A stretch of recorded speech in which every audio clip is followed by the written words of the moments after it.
你好，欢迎收看《新闻面对面》，我是谢仲。来，一开始为你介绍今天要请到的特别来宾，左手边第一位，民进党副秘书长何博文，大家好，大家好。资深媒体人姚慧珍，大家好。政治学教授范世平老师，大家好。右手边为你邀请到台北县议员游淑慧，大家晚安。桃园市议员备少将俞北辰将军，大家好。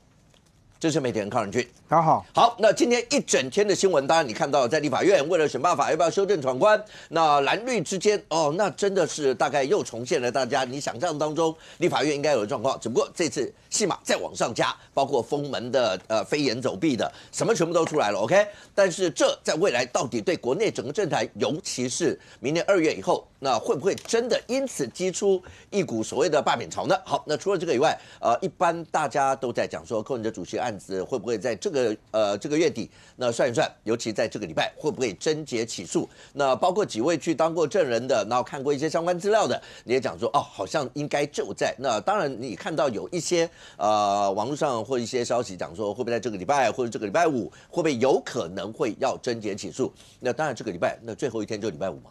那会不会真的会是这样？可是所有一些讯息当都指向这个的时候，那到底对柯文哲主席这个案子在未来会怎么样？好，那包括馆长出来跟你讲，不会，好不好？最多用图利起诉真的吗？那检方办成这个样子，然后弄了这么多这些，到底所谓何来？任俊是为什么那因为今天开始算，如果真的在这个礼拜起诉就算到礼拜5吧，也不过就这几天的时间了。那你看到有包括媒体这几天还出来，有没有他记账什么？还有你做梦，你最近又做了个梦。我先讲一下就是说，因为现在检方最近在办这个案子，其实应该讲是2条线对，一个是金华城，一个是政治献金嘛。那所以大家会看就重整起来了就包含您刚刚所提的，就是有没有一个是图利罪？那这个图利罪看起来是针对所谓的金华城的部分但金华城有没有一个涉及到违背职务受贿罪？那这个因为2个天差地远，因为2个罪行差非常非常多。那如果说今天有一个这个所谓的朱雅虎的那个210万是认定就是说他也承认确实是跟金华城有所谓的对价。那这一块你说只有图利到底，我觉得这个要说服是有点难。当然有一些人讲法说金额这么少，也要多验证一点嘛那但问题是，如果真的是这个检方认定确定是这样，而且在司法上面，经过法官审理之后，也认为说他确实有对价，那没有金额少或多的问题。那我认为他其实第一个违背职务受贿罪很有可能在这个阶段里面，你说起诉书没有，我觉得很难说服社会第二个是有没有公益侵占的部分，那公益侵占看起来就会比较是在所谓的政治献金案里面，所以究竟这个礼拜他会侦结的到底是哪一些的这个案子因为其实一直在滚动，所以我们过去在一段时间在谈的时候，其实是2个不同的案子，2线一起在走。可是对于检方来讲，他其实把2线有一部分是混在一起的，就是金流的部分。所以后面还包含了一个在这2个礼拜的时候被提起来，叫做财产来源不明罪。那你看到今天有一些媒体其实是有报道，就是说对于柯家有出现了一些什么几百万或什么近千万这个所谓的不明的金流就多出来的这个钱，那是不是没有办法验证？那他也不讲。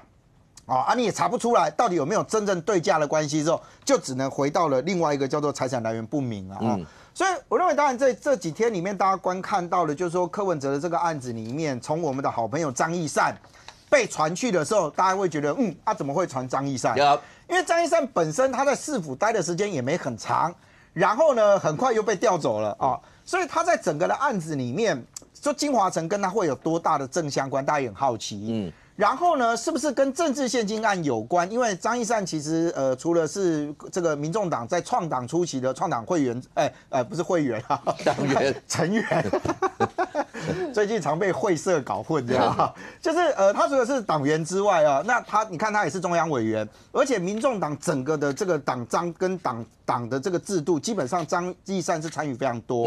他本人并不愿意去讲，因为他其实一开始他就说他有答应的检察官，说他不能够把这个侦查的东西不要讲出来但是他其实在这2天的时候讲了一件事情，他说大妈老司机朱惠龙去到北检的时候被问的时候是朱惠龙有看到东西，不管是看到他自己跟个人有关的这个资料，还是检察官翻的时候他看到，不管但是张义善的说法是说，最少朱惠龙是有看到资料的，但是张义善说去的时候我没有，检察官没有出示任何的资料。那本来嘛，就是检察官会给他看的，一定是跟他有关系的文字或是什么跟他无关的给他看干嘛？可是张义善说了一件事情是，他说检察官的问法其实很犀利，而且也很进入核心，而且重点是检察官没有看任何资料就直接问他认为是叫做问题的重点。所以他觉得这件事情在检方的侦办里面，基本上检方大概掌握了一定的资讯，而且资讯是多到比外界现在知道的还多。那不由得让大家就是想到，就是说，民众党3个人曾经在陆续被北检或者是这个被约谈的过程当中出来之后的反应。你看蔡壁如出去进去被约谈完之后出来，他说什么？柯文哲这个应该就会被起诉了。然后包含朱惠龙看完之后说了一个死定了。然后到最新的张义善出来之后，跟大家讲说，检方有的资料比大家还多哦。所以我认为这个案子到今天侦检，你知道今天还有人在跟我打赌，就是说看。赌哪一天起诉？我说不能无聊。对啊，这个是一定会起诉嘛。可是问题回来了，我觉得一定要有一个人要谈一下，叫做陈佩琪。好，等一下再来谈我的那个梦。你的梦哈，就是说陈佩琪在13号的时候去了这个北所外面啊。其实因为陈佩琪基本上柯文哲现在是属于羁押禁见的状态，陈佩琪是没办法跟他见面的啊。但是陈佩琪在他的脸书上又发文了，我真的必须讲，就是说我曾经讲过。如果从一个妻子的角度来看陈佩琪的话，其实完全可以理解他在做什么哦。那你看陈佩琪的发文说很想你，要永远记得什么互望的笑容啊，不论在1991或2023哦。当然他放了几个他对他来讲大概是他人生中觉得非常纪念的这个照片哦。但是因为他带了一只这个小乌龟去啊，他说是这个支持者给他的，他说这个叫做平安龟啊，希望他这个平安归来啊。那还有人其实在上面就是有做了一些的回应啊或者什么，但我觉得比较就是对陈佩琪来讲，我觉得那是属于真情流露里面。他说什么？不管你有没有戴眼镜或没戴眼镜哦，你应该都看得清楚我哦。然后他说当年我并没有太丑，所以我觉得对陈佩琪来讲这一段时间的整个的煎熬，我其实可以想象啊，我也认为就是说。对他来讲，这是一个很痛苦的一个过程。可是因为柯文哲基本上是被羁押禁见的，我认为陈佩琪可能想透过这样的一个方式，因为阿北在北所里面有小电视，媒体基本上会报道，所以他想要让在里面的柯文哲能够感受到他的这个心，所以他一定要在现场要看一下有没有那几家无线台。我想应该会有啦。对，因为中国无线台看得到嘛。是，因为我想这个应该会了啊。所以对于现在柯文哲来讲，当然第一个，过去大家一段时间都在比较重视的是所谓的这个到底有谁给他钱啊？有谁给他钱？所以从过去的几个状况来讲啊，比如说我如果今天拿了什么钱，或我 A 了什么钱，其实最重要的其实要证明就是我拿这些钱不是作为我自己贪污所得嘛。不是全部用在我自己身上嘛啊？那我就讲，就是说柯文哲的记账其实记得很清楚。任俊，等一下，我先让观众朋友看一下任俊做了什么梦。任俊提到他又做了一个梦，梦中堂主的账册不只记载收了多少钱，也记了有谁跟他拿了多少钱。现在开始有人担心名单被曝光，只能说堂主爱记账的个性真的是个棒棒的好习惯。是啊。是啊，所以你现在意思是说，进出之间，可能你的梦里面都有记载。好，我曾经讲过，说我为什么每次都要写说我曾经做了一个梦啊？因为一开始国瑞时报这个爆料的时候，民众党都说你们都在做梦啊，都是你们都在编故事什么，所以我后来每次发文我都会故意用这个，干脆说你在做梦，对，我就直接讲我在做梦，反正我剧名我负责嘛那我会这样讲，其实第一个，你看柯文哲其实在做账的时候，从第一开始 USB 的时候，你就会发现到他其实有记了进跟出，也就是什么人给他什么的数字啦，我还不要讲说是给了他什么钱了啊。最少数字的部分大家很 focus 在那，可是出去的时候，你光看到一个戴香林的那个110，你就知道他记得叫做出账。那这里面当然从那个110的时候，戴香林承认。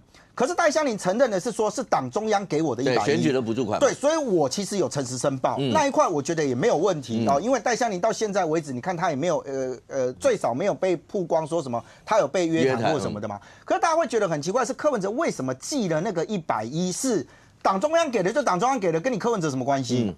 你为什么特别要记这件事情？后来发现到说，原来在你的里面还有人感觉上数字是要给戴香伶的，加起来加总是90，还落差了20，那这个20在哪？不知道啊。所以我就讲，就是说，就我这一段时间有收到一些啦，我就直接讲了，我有收到一些，就是包含有一些对话啊，有一些这个截图，其实就是有人提供给我了啊。就说柯文哲确实在这一段时间里面有一些钱的进出哦，可能会颠覆大家的想象。为什么？因为他过去一直在跟他的支持者诉求，就是他很穷，他没有钱，所以要一直抖内，一直抖内嘛啊。那他对于他的党里面，包含到他要选举的人，包含到他地方上面挂着党要出去参选的人，他们也都在表达一个党没有什么资源。可是就我所知道，就是说柯文哲在选举的期间里面，其实有非常多人依附到他的身边去，那可能担任一些顾问，可能担任一些什么这个职务。有，然后当然他会柯文哲是一个实事求是的人嘛，哦，你来帮我忙，我就会付费给你。我觉得这也都正常，可以合法核销嘛，哦，这个也没有问题。但应该是有一些的有一些人呐，哈，后来柯文哲要他离开的时候，类似有点像给付资遣费的概念了啊，就是多给了一笔钱，请他不要再参与我的党内事务。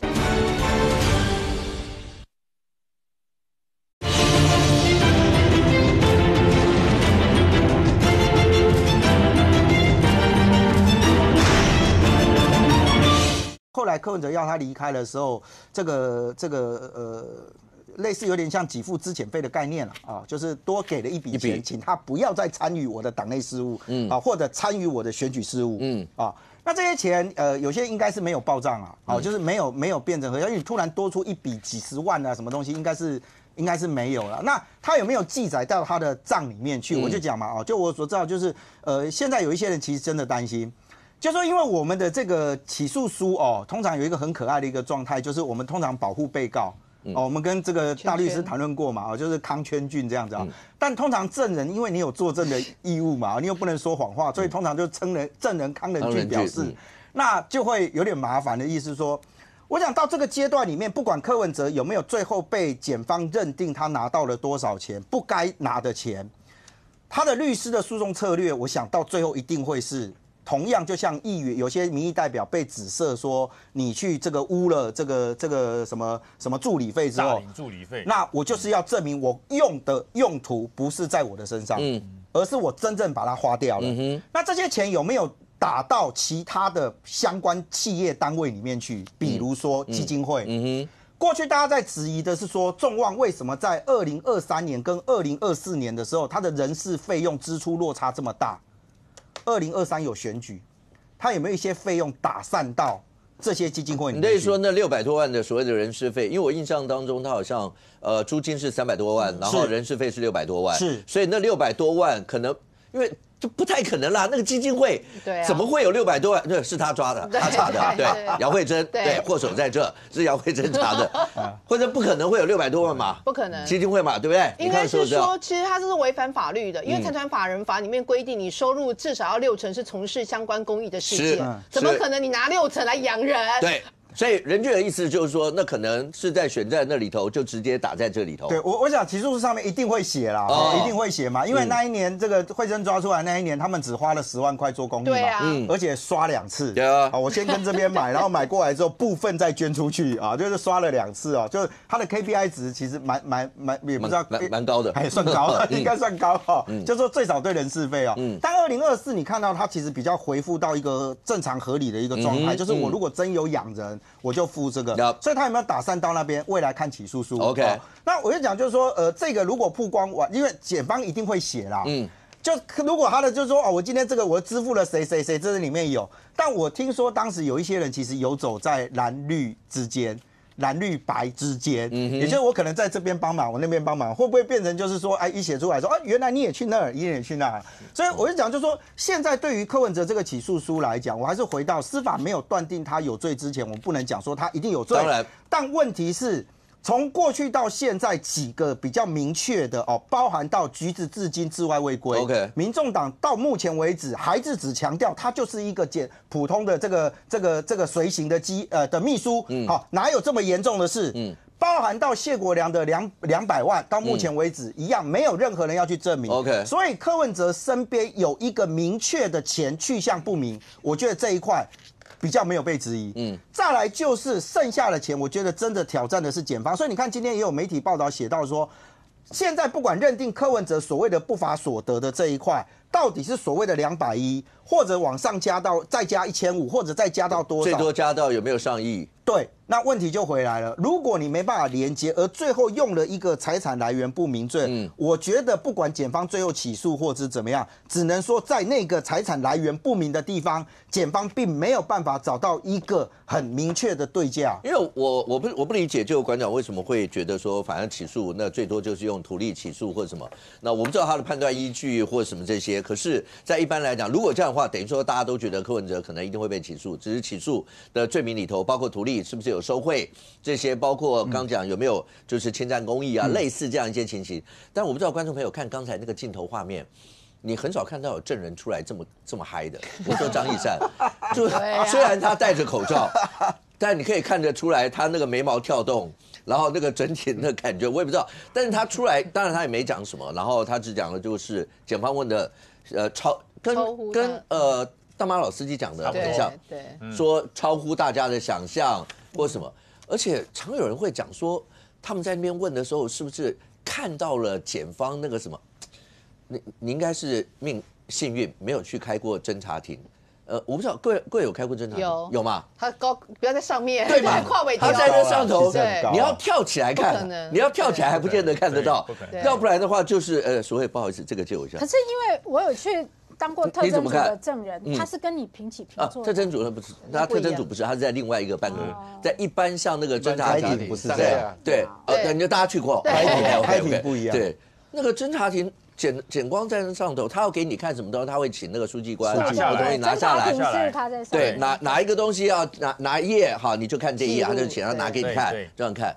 我每次在想说，哪一个人讲说啊，他看到了什么？那除了一个啦，那检方要给你看，就是他的台子在这上头，你在那里，他就这样翻给你看，有没有？不可能。然后我不小心翻到，你看到，怎么可能？好难哦！要不然我们只看到一个荧幕而已。对嘛？你就看荧幕上，而且很可能他边翻还边念哦，这个是这个俞北辰说了什么？不会吧？对嘛？所以理论上一定是对他，也许会跟你聊一些案件的内容，他一定也是要让你了解某一个程度，那才会是这样。不太可能是不小心给你看到了什么东西或怎么样。可是这整件事情一路到现在，如果我还是回到那一点，大家会关心的是柯文哲主席。第一个，是不是这个礼拜真的会被起诉？起诉的罪名会是什么？那里面如果要是照目前大家讨论过的，光被传的人不要多。听说一个都发局，其实公务员其实很多，大概被传了60人次，大概。而且我听说的，而且包括说当过彭正生办公室的人也都被传了，就是他们以前的。办公室的助理、秘书哈，其实都有被传啊，可能要去作证，他曾经在办公室见过什么人，所以包括柯文哲以前市长室的人也都被传了，所以才有那个比中指的那个人。OK，所以传的人比大家想象的多了。所以如果真的这样的话，你可以想象那个起诉书里面，如果要证明这一块，那检方为什么可以堆积出他新政的一些所有的一些理由？你可以想象出会是这样，但到目前为止，好了，将军，我刚为什么说？易善出来，然后那个眉飞色舞的样子。易善有说，他这个不是说10年，他是请大家退后不要跌倒，因为我刚刚跟他在一起。10年，如果讲10年，意思就是说，因为如果要是贪污罪的话，那个收贿的话，那起跳10年嘛。他不是，他是叫大家往后退一点，往后退不要跌倒。往后退一点 ，OK。但将军如果这样看起来的话，那在那里头包括几位证人去出来讲的，那我有注意到媒体上面有讨论到陈佩琪，刚讲。做妻子的争取没有那块，大家都能够理解啦，都能够理解这一块。那但是另外一部分有很多人还在问，陈佩琪到现在传了3次，都还是证人啊。我们在想陈佩琪有没有问题，这还要经过法院的认证了哈，因为法院要调查。可是通常我常常回忆一个案子，林义士的案子够大了吧？他的母亲不是帮忙烧钞票吗？他的太太好像也怎么样的，可是好像太太跟妈妈都没事啊。对，因为我不是法律人，我不知道是不是这个法外都会有那么一点点人情。先生已经被关了嘛，太太跟妈妈就就没有这么斤斤计较。所以陈佩琪是不是也是这样？我不晓得。但是呢，林义士的太太跟妈妈没有像陈佩琪这么高调。陈佩琪是太高调了，因为你出来，你说哦，因为侦查不公开，那他还问检察官说，那这个保险箱的事我能不能讲？我不能讲，你们也会去讲，那干脆我就讲。没有人像陈佩琪这么高调。但是这2天来，陈佩琪突然间改变，变低调。他的低调就是我不批评检察官了。他之前不是讲吗？如果写这个公展文也有罪，我不知道怎么样。他后来就变成不带法律的头脑了，带着往日的回忆了。不是就公布他们以前年轻的照片，就是公布他跟柯文哲出国的一些照片，就走温馨路线了。这个转变在哪里？我想陈佩琪这个转变让我们觉得很奇怪，非常奇怪。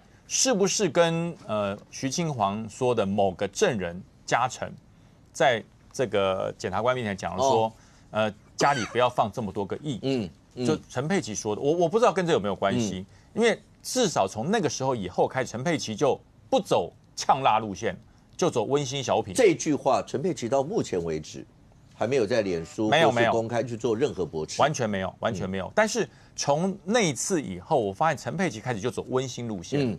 就不再走那个跟检察官直球对决，或质疑你就是压人取供，或者说你这样子只是写一个公展文何罪之有？我觉得从那次开始就再不说了，是不是有某些讯息点出了他心中比较担心的那一块？我觉得这一点很重要，因为什么？陈佩琪身为一个柯文哲的太太，而且呢，柯家的钱都是他在处理这是柯文哲说的。对，我们家的钱都是佩琪在处理，我不管钱的。那么柯文哲这一些大大小小的钱拿回家以后，会交给谁？在办公室可能交给橘子嘛？那回家呢？一定交给佩琪啊。那么柯文哲是佩琪也不知道这些事。对，就是说，如果一个太太先生拿回来200块给他。他应该不会问，当然，如果200万呢？当然，那不问也怪吧？这怪嘛，对嘛？我拿200块，这个200块，那反正医生嘛，看个健保也是200块，他不会觉得这怎么样。可是如果拿回来是200万呢？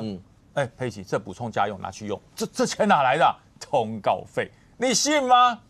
你绝对不相信吗？200万的通告费，你是接什么？接宇宙的吗？还是接什么？没有这么高的通告费。可他讲了，他就信了，信了就去存了。那可是呢？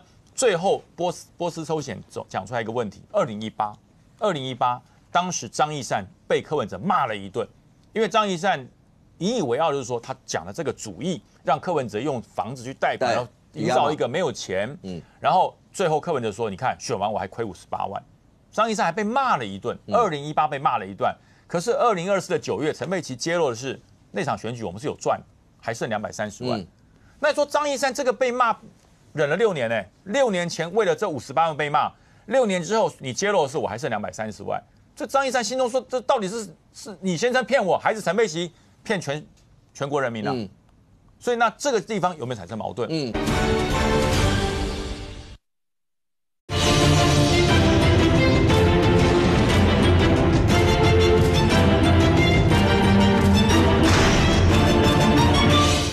所以那这个地方有没有产生矛盾？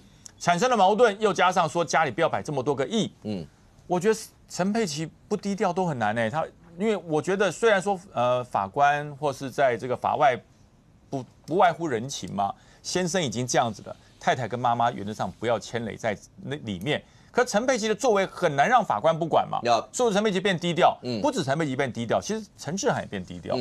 陈志涵，你看他所发表的这个脸书是什么？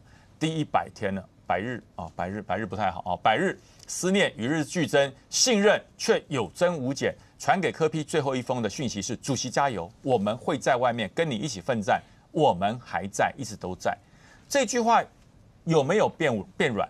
跟以前他发文都不一样。以前是你就是压人取供嘛，你们有证据就起诉，没证据就放人，变低调了。我告诉大家，思念表示什么？没有办法见面。有办法见面就不用思念了。那么没有办法见面的状况。你要如何去解决呢？一个是等待，一个是守护，一个是不忘记。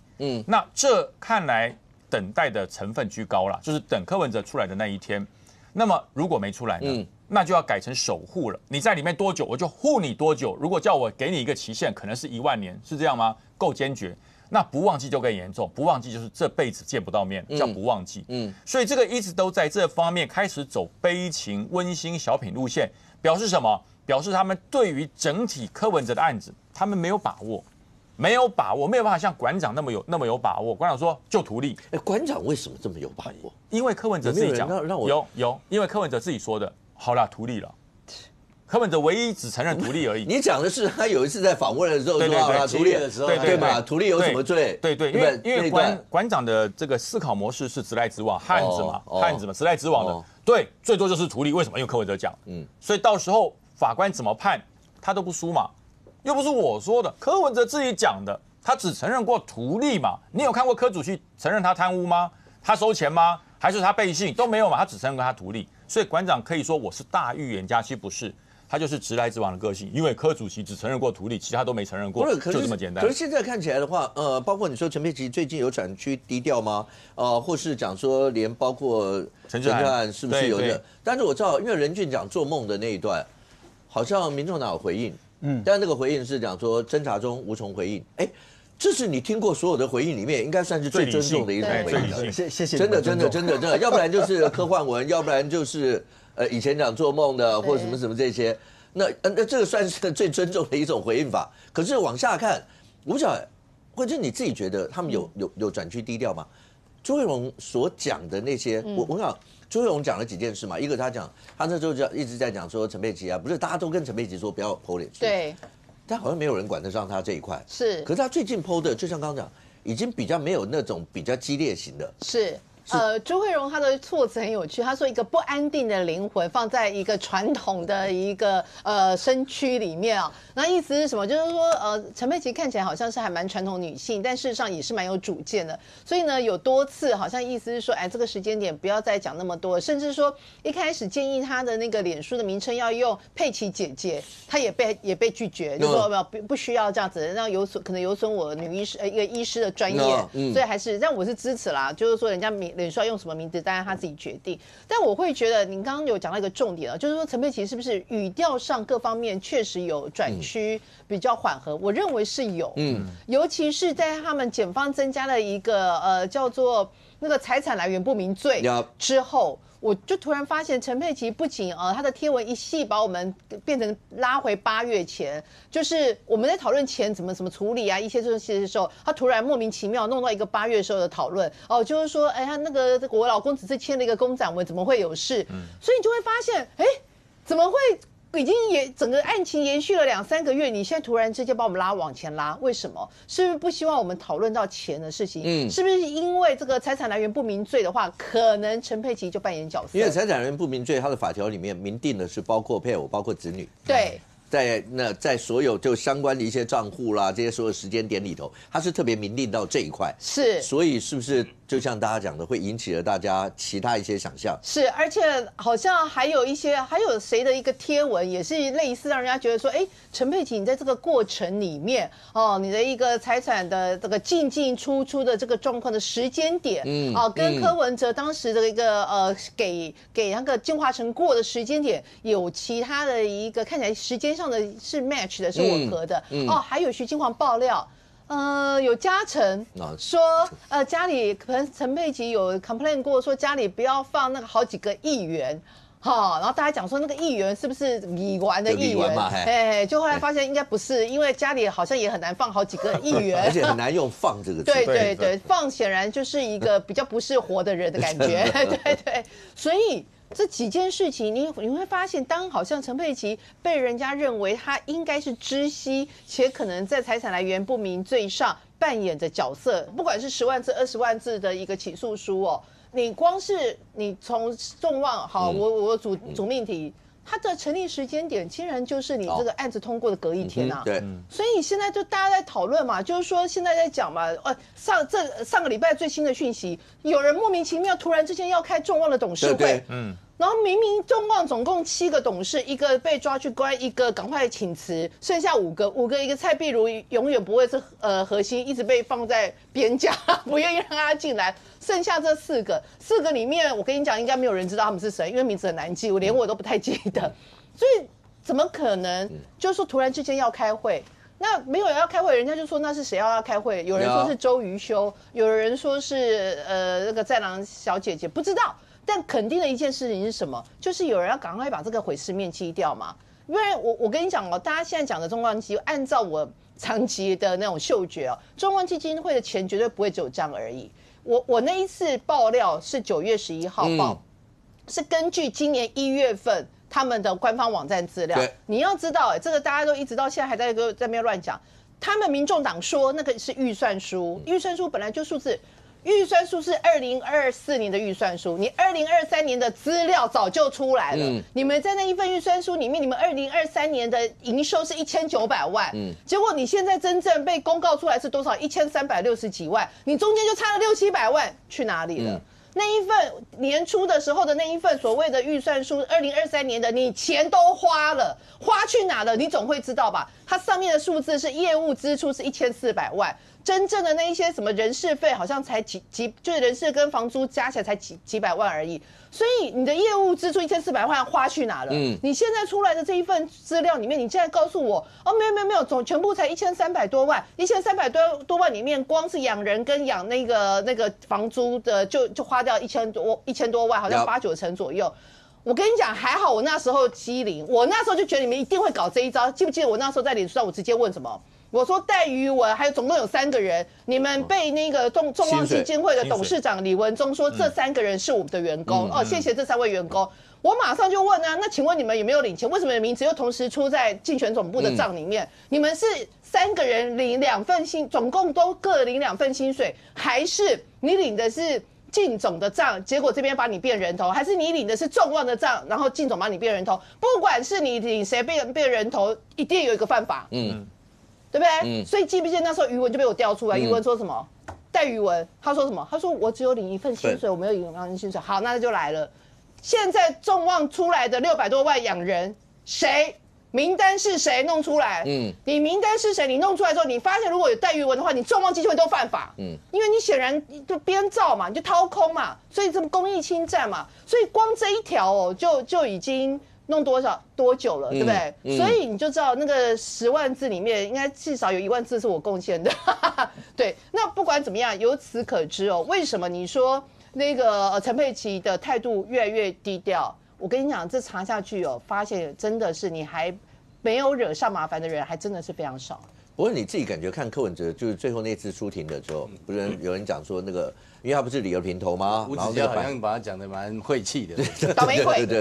对，你说那样是他会不会心里有谱吗？当然你说有很多，你也是记者出身，你也知道有很多记者会讲说看什么面容憔悴啊，会看样子去写这样。但你自己觉得，包括你说以柯文哲今年1月13号如日中天到现在面临到的这些所有的状况，好，我们再换还有一个角度。如果要是柯文哲真的被起诉，不管他是图利或是用什么收贿这些，刚才有拿说陈志涵在发的什么信任有增无减或是问的，你觉得起诉书一旦出来，对于好两种，一个是民众党的高层干部这些，另外一个对小草，你觉得会有什么影响？我觉得起诉书出来，每个人都会被打脸。然后民众党过去长期以来为柯文哲辩护，也会打脸。其实我刚刚看到这个，我最近看到柯文哲他出庭那个样子，我也不讲说什么他会不会气，我只能讲当事人有没有做，他其实心里最清楚。当然，经过这样的一个非常缜密的调查之后，其实相关的罪证、相关他过去的一些言行，一定是他自己心里最清楚。所以到底有没有罪，会不会被起诉？柯文哲比谁都还清楚，所以你看现在民众党啊，我讲一句话，我就说这个亲情当然是温暖是可贵的，但是司法是冷酷是无情的。讲到法律条文就是冷冰冰的。我跟大家讲，这个刚刚啊，这个陈志涵，大家看到陈志涵讲说，现在我们都还在，我们都没有离开，对外其实他这个不是讲给柯文哲听的，因为。如果照正常来讲，柯文哲不会听到这些东西，这些是一种喊话，这是一种政治操作。他说我们都还在，我们从来没有离开，真的是这样子吗？我在讲，亲情啊是温暖的，但是民调是残酷的。我们给大家看一下，这 TVBS 有台最新的民调，民众党的这个各县市的党部啊，各县市的这个支持度，台北市已经掉了10%，台北市所谓的年轻选票应该也蛮多了，民众党已经掉了10%，新北市掉了6%，桃园市民众党掉了11%，我们再看台中市民众党掉了9%，然后高雄民众党也掉了8%。整体来讲，各县市都呈现这种悬崖式的掉落。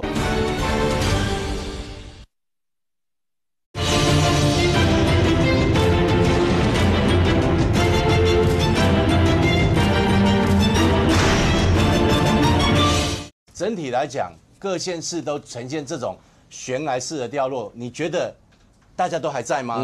还是说只有那几个党工在？第二个，其实离起诉书啊，这到底什么时候起诉，我真的不知道，我也不敢去猜。万一不小心猜中了，我也不得了。对，我真的不知道，真的不敢去猜。但是如果照目前大家所讲的，感觉似乎已经到快收尾的阶段，那我觉得在这个阶段，我觉得不应该是情感的诉求，而是你要穷尽一切可能去证明柯文哲的清白，这样子你对他的这种温情喊话，对社会大众温情喊话才会产生共鸣嘛。我举例来讲，如果你真的是为柯文哲好，在这个节骨眼为了证明他的清白，陈志涵，包括那个陈佩琪应该站出来喊，我们呼吁橘子赶快回来台湾投案，证明这个柯文哲的清白，不要让柯文哲陷入不白之冤。我没有看到民众党要喊这样的话。第二个，你说这个陈佩琪，我讲第一个，他是公立医院的医生，收入我们大家都知道。柯文哲更不用讲，过去担任台北市长，他当民众党主席，搞不好都不知心，搞不好是医务职。他的收入多少，其实坦白讲也不难查。可是陈佩琪，你在柯文哲进入监狱之后，柯文哲最信任的就是陈佩琪，所有的财务最信任的也是他。你应该要仔细解释清楚这些大家外界质疑的来龙去脉啊！而且我觉得我难以想象说，你老公收入是固定的，今天拿60万给你，去存一下，然后你就去 ATM，明天再拿个50万给你，你要去存，每个 ATM 这样存，你都不会问说，亲爱的老公啊，温情诉求，亲爱的老公啊，你这些钱哪来的？到底从哪来的？你每天开到半夜吗？还是说这个急诊室到底真的是这么的忙碌吗？你业外这么辛苦，没有去问吗？他这些收入到现在，陈佩琪是最应该讲清楚。结果他去拿一个平安龟，希望你平安归来，不小心那个龟还掉下去。对，而且你知道龟一旦掉了很难翻身，你知道吗？这龟很难翻身，这个我不晓得，我不去做这样的解读了。但是我是说，你在亲情的诉求的部分，你如果要引起民众的共鸣，你要有具体落实。我举例来讲，陈佩琪应该可以大方的讲啊，外界质疑说那个在他的这个里面的资料里面有8张支票，这8张支票里面光是这样算一算就有上亿的资金。陈佩琪要出来讲啊，陈佩琪如果觉得没有，你就针对这8张支票说谁讲我就告谁，没有这回事情，绝对没有，可以去讲嘛。我坦白说，这样的情感诉求不是不行，但是我认为这种事情做过头，然后相较于你对案情反而都无法说明的话，我认为这个反而是在做一种政治操作，这个反而是一种情绪勒索。现在看起来的话，阿贝的态度是不是真的过程当中转变得非常大？5月的时候，如果你记得的话，5月媒体有报道，阿贝被北检列为金华案的被告，他非常有信心，甚至期待亲自上法庭跟检方直球对决，然后大家来攻防。6月的时候，那媒体有传说柯文哲有没有找具有白帽骇客的证照、金融跟刑事相关领域的专家咨询的内容。那个时候就触及到了物流相关的金流，但大家是一直到8月左右，因为那些账真的是太乱了，中间这个串那里，那个串那个，大家才发现原来包括靳总跟穆可之间金流是这个样。7月的时候，好，这就刚才来宾有提到，柯在专访里面有提到说对啦，图利啦，哪个地方不合法？他强调查不出金流，金华城发声明说申请容积完全合法。8月就开始转变，因为8月账已经出来了嘛，包括。你说像代导啊，他们的就是明明没有那个发票那些，怎么会被灌进去？然后穆可政治现金都被踢爆有问题，那媒体就传柯是不是对内部说面临很严重的挑战？跟老陈老友见面通话，甚会有人讲说是不是曾经过语带哽咽？这些是整体的一个情绪上，甚或跟着观众朋友从5月一直到8月，一直到现在12月，所有跟着案情一路往下走，所以这些的转变你都看在眼里，你是调查小组的召集人。所有这些里头，如果等到大好，就照大家一般预测的，如果在这个礼拜，假设起诉书出来，你最寄望在那里头看到的是哪一块？因为我说实话，有几块。第一个，那个商办的4300万说是选举补助款的钱，但那是最容易证明的。但到现在，其实你没有看出来，连陈佩琪列出来的都没有列出来可以证明这一块。那中间里头好8张巨额支票，一定有很多人期待的。检方起诉书以后，一定要看到底有没有8张巨额支票的影本，到底是哪些人的往来。如果是你自己，你又是召集人，你最盼望在哪一块？还有金华城到目前为止，你觉得还有没有哪一些人或哪一些事，你觉得还没有被大家在这里面真的调查个清楚？我坦白说了，他5月的时候确实是非常有信心。在座的可能只有我跟他缠斗非常多年，而且也近距离接触很多年哈。他5月的时候确实很扣水哈，他扣水的原因哈是第一个，他金华城的金流，他确实花了很多时间去处理，他觉得检方找不到金流，这是第一个。第二个，他扣谁的是他立法院的8席，他始终认为我立法院有8席，蓝绿都要求我哈，任何法案我8席我可投蓝可投绿，所以民进党不会办我，或者是账面上的金流查着没问题就没问题了，银行查一查没问题，他没有想到自己家里会被搜索，随身碟会被拿去，然后彻头彻尾的被清一遍，所以他对于他家被搜索那一天，党部被搜索，他才会震惊到要把检察官推开，还要讲话说主要政党在家里被搜索，那有什么？清我那个什么尹锡悦的总统办公室都被搜索了，对不对？所以柯文哲不要觉得吃瘪啊，总统办公室都被搜索了哈，所以主要政党党主席家里被搜索没有什么哈。所以他没有想到他会这样被搜索啊！但事实上，我们还是觉得北检对于柯文哲还是相当礼遇的哈。大家记不记得之前新竹的那个公务处长啊？他收贿就前百水管的3个县市跟他有关系，他太太的台中的房产被搜索，他爸爸妈妈的苗栗处所被搜索全部通通找到钱，收到1000多万的现金，他只不过是一个非常小的公务处长而已啊。可是柯文哲他的其他家人的房产，包括陈佩琪他个人的房产都没有被搜索，所以其实北检还是相当礼遇他的。所以他第一个他扣谁，他有8席；第二个他不相信他会这样被彻头彻尾的查，他认为他只要把金华城的金流处理干净，好，那土地有什么？土地是非常难去说清楚的哦。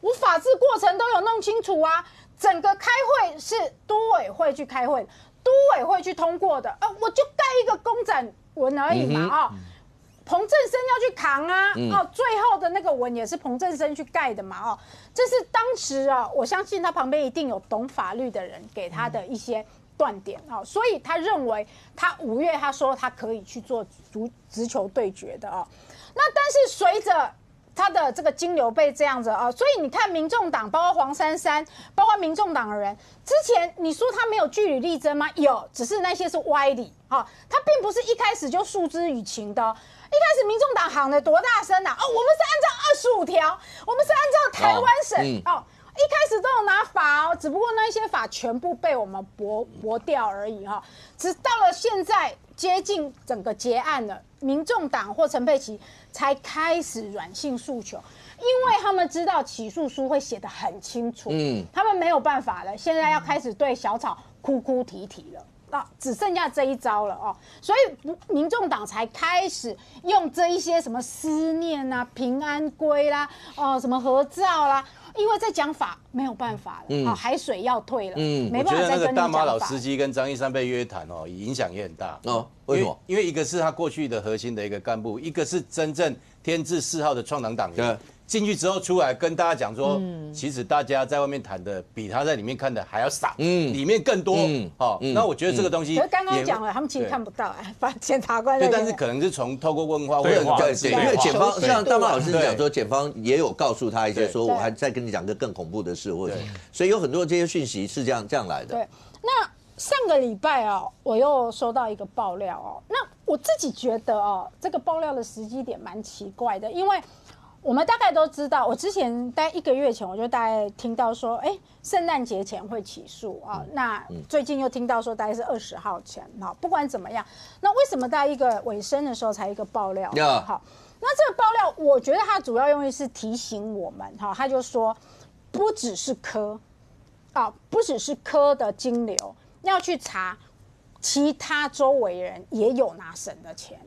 也有拿省的钱，就是参与过金华城案其他柯市府的人的钱啊。譬如说，他就点名了几个人啊，包括说这个副市长，当时的副市长黄珊珊啊。那为什么这个黄珊珊的角色，我们一直也觉得蛮奇怪的？因为3次的便当会他都有存在嘛，然后沈庆京给这个北市府的信里面4个人啊。第一个都发局长，第2个彭振生、柯文哲，第4个就是黄珊珊哈，所以他的角色确实我们一直都非常质疑。那一封爆料信也是提到说，2022年哈，黄珊珊确实也是挟金华城之功，有去跟沈庆京开过口，也拿了一笔钱，当然不是他直接拿，要求沈庆京支付给第3方去帮他选举哦。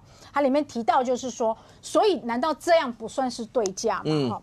那当然，这样的爆料信哈，我觉得就是北检就去查，或者是北检要另案侦办哦。只是说，在这个结尾的时候啊，提供给我们这个我觉得他是要提醒，就是整个金华城的对价，不是只有看柯文哲跟沈庆京，包括沈庆京对于民众党的资助，对于民众党周围人的资助，都应该视为对价关系啊。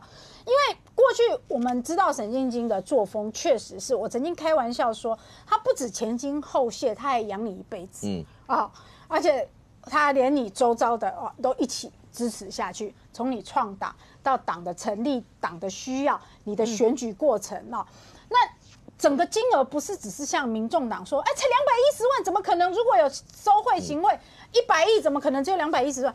不能这样看。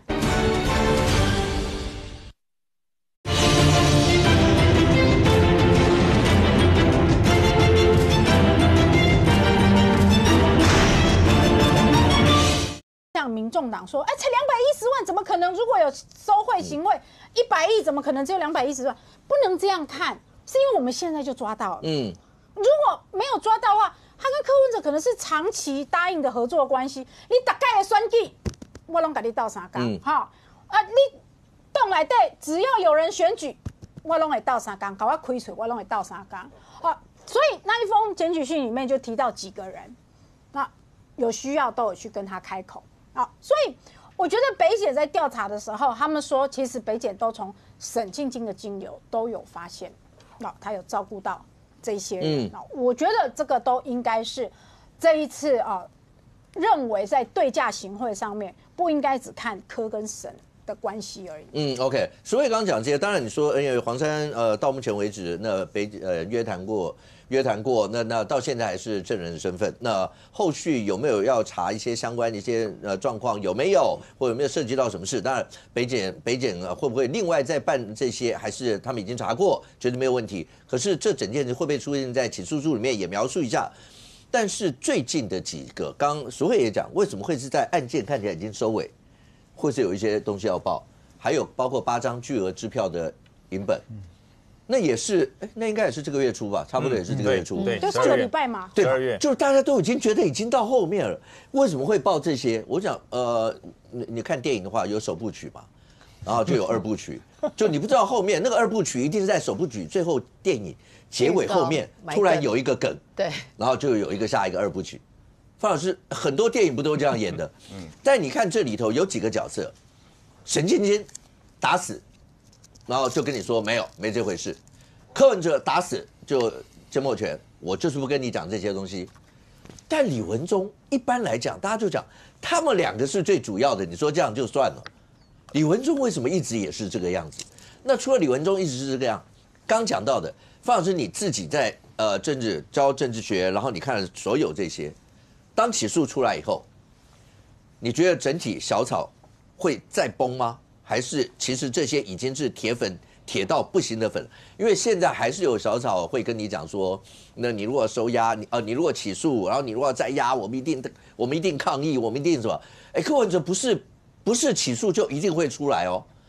上个礼拜媒体也是讲，检方要不要拼的是起诉以后法院接押，那如果这样的话，那他们不就疯了？我觉得全诉书出来对于柯粉不会有太大影响了，真的。因为当柯文哲已经被刑诉成甘地啊、曼德拉、翁山书记啊，我认为那个他就是做政治黑牢嘛。所以我觉得那个柯粉看到起诉书大概也不会太意外，他已经跌到一个谷底了啦。而他还有基本盘撑住，所以不至于再往下掉。那我是觉得很奇怪，就是说，陈佩琪上礼拜5去台北派出所带了一个乌龟啊，他说是希望他平安归，因为龟跟那个乌龟的龟谐音嘛，但是龟也有就是同归于尽啊，同归于尽也是龟啊，我是觉得那不是不太龟嘛，不太吉利啦，就是陈佩琪可能会跟柯文哲同归于尽，另外。还有一句话叫做物归原主啦，也是归啊。我是希望你把那个财产，人家追你的钱就还人家吧。对啊，财归原主嘛。所以取那个归啊，我觉得真的并不是很吉利。但我觉得他为什么上礼拜5还要去那个北检，因为蛮冷的哦，还下着雨哦。我认为他就是要让柯文哲知道我还在关心。因为我们知道柯文哲被收押禁见嘛，他不能接任何的信件，他也不能上网，他唯一能够看到陈佩琪的就是什么？就透过他的那个小电视嘛，大家以为说，那个小电视只能够看5台啊，台视、中视、华视、民视，还有公视6楼，其实不用，他可以看23台，因为光还有客家台啊、原住民啊，而且里面有4个是新闻台，所以我认为陈佩琪的新闻可能一般有线台不一定会播，但是新闻台一定会播嘛，因为新闻台没有那么多新闻嘛，所以他可以透过这个小电视看到陈佩琪对他的一个关心啊。那陈佩琪也很奇怪，都很喜欢拿他们这个。30年前的那个结婚的照片，不是？我觉得这个跟一般人你有什么意见？不是对人家结婚照片都有意见？这不是触景伤情吗？对，30年前那么帅，现在那么苍老，你看柯文哲很大对比啊。没有，我觉得奇怪的是，照理说你会拿近一点的，这代表他们很少拍照。对，对，通常那种照片只会用一次啦，就是在结婚的那个典礼。放在门口那个签到处有没有？收红包的地方，以后就不会再拿。不是那个结束完就把它放在纸箱里面，因为很占位置啊，一般都放在床底下，没有，不会有人拿出来挂了不多了，也很重，那个钉子要钉很多个，不然很容易掉下来不及。你现在是在生活抱怨吗？没有，就是自己的经验抱怨吗？我说那个拿出来一直秀，我觉得很奇怪，就是那边晒恩爱。他就要看着那个今非昔比啊，30年前的陈佩琪还是非常的这个外形非常靓丽啊，但我不说现在不靓丽啊，现在有点稍微逊色了啊。那比一个干什么？我觉得很奇怪。好，那我真的觉得是说，今天为什么你看到这个张义善去当证人出来，满脸春风啊，还露出笑容，对不对？第一个。他想说，他可能这礼拜5回来，礼拜6、礼拜天通告应该会增加了因为大家想说，你进去看了，我们都没进去，你看到什么真相了，对不对？他可能蛮开心的，可是呢，那你看，但是另外一件事是什么？好像连张义善这种台风的外围都被传了，导致基本上我认为。这个检察官大概也没什么事好做了所以就找那个什么朱慧荣啊，大那个老司机过来朱慧荣来参加也不错通告也增加了通告不少嘛，这样所以这个互蒙其利了对检察官来讲，但是就是表示什么？整个核心的证据已经巩固住了，那找你们来约谈一下嘛，或者检察官可能很喜欢张义善平常没机会碰到他这是他的粉丝请他过来聊一下，聊1个多小时，我相信也聊不出，因为张义善他跟这个案子，他在台北柯文哲任内是在第1任期。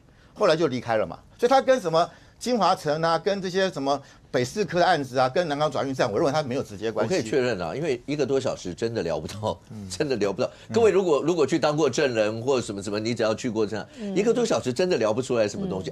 那个卷宗资料这么多，他先问你，光人别询问，对这些你知道就已经花了一段时间，那真的聊不到，光嘘寒问暖就差不多了。但是我觉得柯文哲今天败在哪里？刚刚许慧讲说他本来很有自信，后来是败在他的世代。什么叫世代？他是属于我们知道就是 S 世代嘛，1960年到1980年，就是像我这种时代。我们那种时代有什么特质？就是我们不太相信云端，我们认为云端那种东西很容易被害，要扎扎实实的我手能够掌控到。所以他在拿 USB， 你记得他那时候去买 USB 去，还带记者去他在 USB 说我要有项链那一种，就挂在脖子上，除了洗澡拿起来之外，随身都要带着。然后后来他进阶了，它用的是什么行动硬碟？我们知道行动硬碟1TB 的硬碟大概是可以10个随身碟，那如果是4TB 的话，可以是40个随身碟，因为它可能发觉容纳不够，要有行动这个硬碟。可是行动硬碟里面的资料实在是太多了。如果说 USB 只是一个金矿的一个山洞的话，行动硬碟是一座金山。因为你看一个行动硬碟可以放650万页的 Office 档案，650万页可以放1200万束的照片，25万张所以你看那个8张那个支票应该就在里面，其中之一啊，冰山之一角嘛。所以你看看，当 USB 被抓到，当行动硬碟被抓到，那柯文哲当然就百口莫辩了，因为证据权威不在里面。我觉得是因为他的那个世代的关系，造成他留下了证据。对，留下证据，他以为他聪明，他第一就像我们知道，像 X 世代这种人，就是他们第一个他们不太相信。你就用你的经验讲就可以了。我也是这样。有啊，像这个是对啊，资料这么丰富，谁还会带这么多资料在这？人家都是在那个手机里、电脑里面。对，我们是相信实体的东西嘛。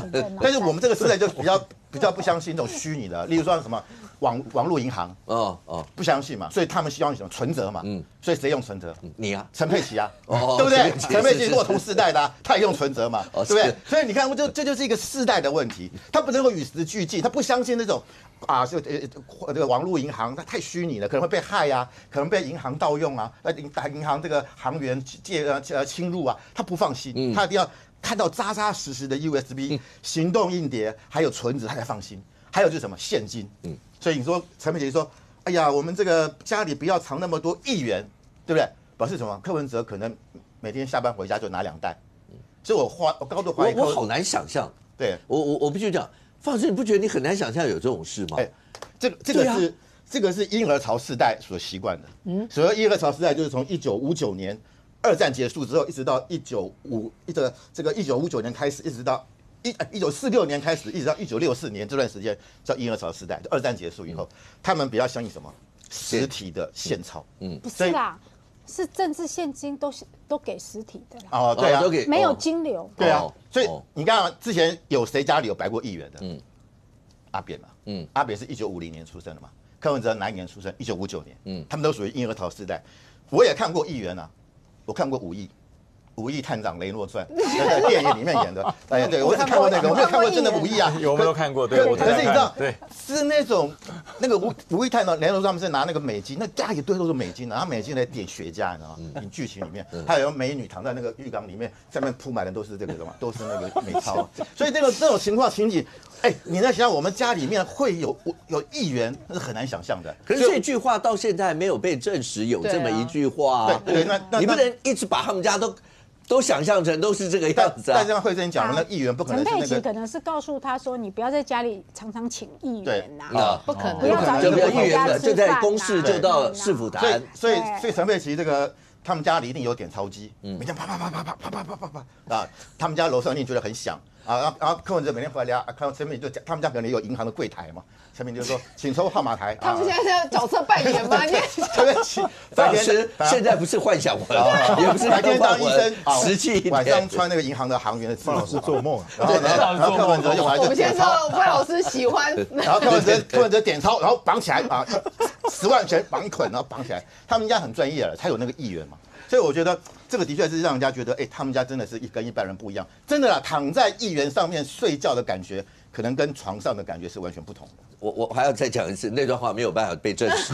OK， 陈佩琪没有出来驳斥，不代表有这么一件事。可是这个我相信，在看起诉书的时候，一定有人会看有没有这一段，因为这一段一定会引起大家的一些的关注。对。可是如果照刚刚大家所讲，柯文哲会不会面临到众叛亲离？尤其像不管是基层小草支持者，现在已经到，如果照刚才伯恩讲那个支持度来看，但是也有人从另外一个角度，好歹还是有5到大概一般平均来大概8%左右的一个支持度，还有8元战将，他还是这个样啊。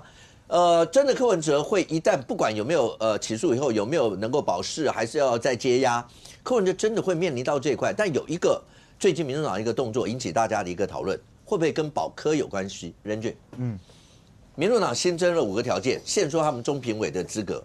这5个条件：承认县市以上行政首长，承认直辖市县市议员以上民意代表，承认法官、检察官具有律师、会计师资格，曾或现任党员代表及当届党员代表当选人，为什么有人会把这一块认为是要保柯，那包括保他的党主席所有这些位置，是为了这个而设计的？为什么？怎么解读？原先民众党在中评委的那个评选里面哦，基本上只要党员就可以参加。OK， 啊，还有包含到那个什么中央委员那个哦，就是说他并没有设这些条件。老实说哦，就是说针对1、2的那个条件哦，基本上没几个人可以达到啦，因为民众党也才成立多久？对啊，是啊。那有当选的，那可能也有人是案子在身，也没办法嘛。好，那唯一符合资格的，如果就这个什么行政首长啊那些。大概只剩柯文哲一个人吧，因为高虹安的目前后来的那个案子也都还在嘛，啊，还有一个那个金门陈福海拔啊，那其他的其实针对应该是在第5项的那件事情上面会引发一些比较大的讨论，因为这一次的党代表选举里面啊，被认为说保柯派是占了上风。那因为他的中评委哦，面对到这个党内如果有纷争事务的时候哦，他的解释的资格权是在所谓的中评委，所以OK， 你光看说这个柯文哲是不是要请假的这件事情到期了怎么办？中评委说我们就继续给他请，就直接帮他请假，所以中评委可以决定。是，所以这个里面就会牵动到就是说，如果他今天这个把资格改进来完了之后。那变成是，如果我的党代表里面人数多，因为你其他几个，说实话，真正能够的，能有几个？哦，也许第3点就是任法官、检察官或有律师、会计师资格。我不太知道他们为什么特别要去弄这个，可能是因为中评委有解释他们党规或党章的这个权利嘛，所以他必须要有一些所谓的专任制度。但你们最近出事的也都是这种，这个有专业的身份啊，对，比如说端木正嘛，你们也认为说他就是乱搞什么之类，这是民众党讲的，说他乱搞。所以我就讲，就是说现在看起来确实民众党啊，你说他如果原先的制度在走的时候，其实我一开始听说他们完全没有任何设限哦，也不一定要什么，我也觉得有点怪。OK， 因为就各个政党来讲，基本上他应该要有一定的党的资历，这个才有。但你在这个阶段突然跑出来一个，尤其他的党代表刚选举完之后，被认为说你这个多数的，因为你看这次党代表选举，几乎政见每一个人都一样，都是拥护柯文哲。那支持柯文哲无罪啊，支持柯文哲在司法上面怎么样？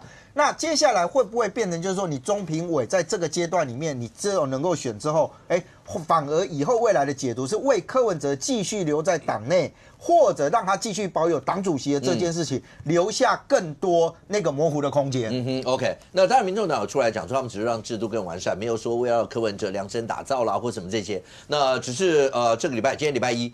这礼拜的每一天，那对于柯文哲主席来讲的话，是不是起诉与否的命运，什么样的一个法条，都在一天一天慢慢的往下走。好，到起诉出来那一天，我相信一定会是所有人大概全部都在封读那一块。那到底未来会是怎么样？可是，在今天国内的政坛，发生一件，因为立法院嘛，你知道的立法院，对，果然没有让你失望。OK， 那但是这次为什么？为了选罢法，那蓝云是要修选罢法，然后提高相关的一些的条件。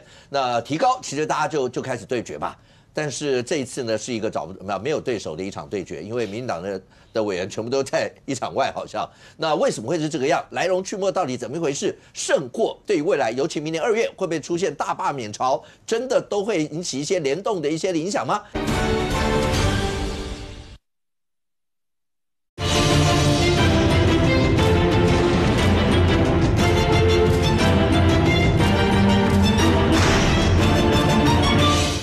真的都会引起一些联动的一些影响吗？不过一开始先让你看一下相关的一些画面，来。那我们要开会，9点了。对了。小心。那个。国民党好棒！在这里，大家看一下。我的手怎么走？架拐子在这里啊，大家看一下。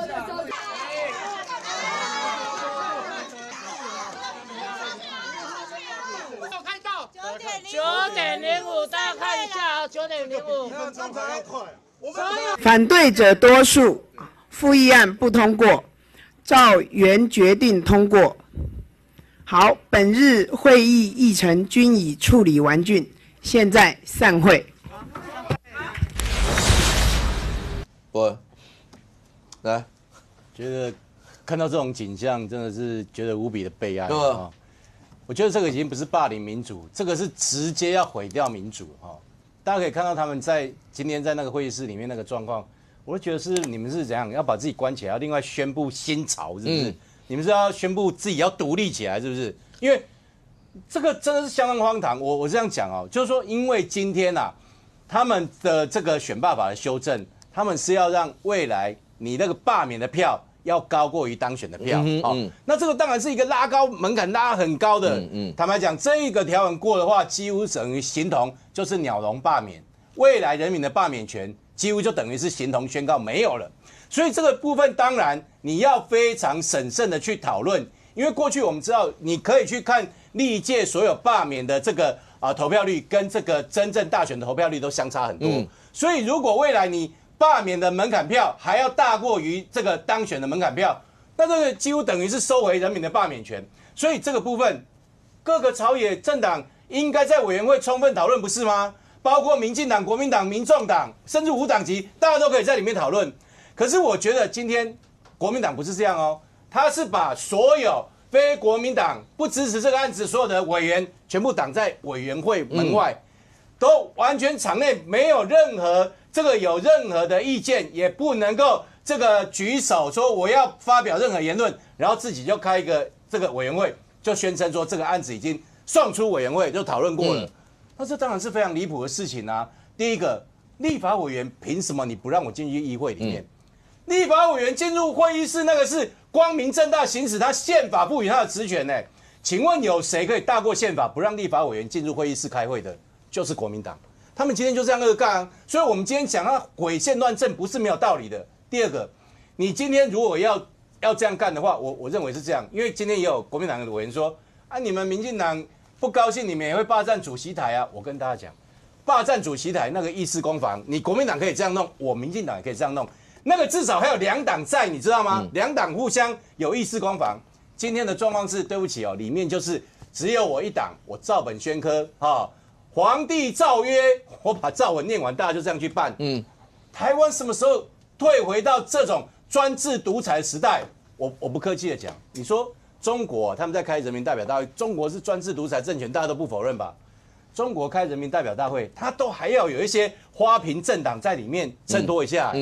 今天里面是清一色就是全部都是支持这个他们这样的一个恶修选罢法的这样的一个状况，所以我认为今天这个事情不是霸凌民主，是毁坏民主。所以我觉得这件事情哦，坦白说也不是傅昆萁能够出来负责。我认为这件事情除了傅昆萁之外，包括朱立伦都要出来讲话。而且我认为这件事情，我是呼吁国民党真的悬崖勒马，人民是雪亮的。你纵然有不同的政党意见，大家在里面攻防，你如果说今天把整个委员会搞成说我是人民用神圣选票选出来的立法委员都不能够进去开会，我认为人民没办法接受。我希望这个案子国民党悬崖勒马之外，应该退回委员会重新来审查。OK， 所以可不可以请问一下，因为第一个我们看到镜头里面保鲜膜封门，为什么想要用保鲜膜？我也不知道。我不知道，反正就保鲜膜封门，然后所有的状况，刚才博文有讲嘛，媒体也有报道，就里面其实只要反对的其他，因为大概就是国民党的跟无党籍，像高金素梅委员他们，其他全进撤国民党。对，其实如果单纯讲那个票数，是不是要那个罢免票要高过当选票？我知道蓝营的人有人会讲说，那过程当中不是没有过嘛，韩国瑜。不，首先可是重点就是在。那这些是可以讨论，我不管有没有过这些例子，也就是要不要过当选票，这是可以讨论的事。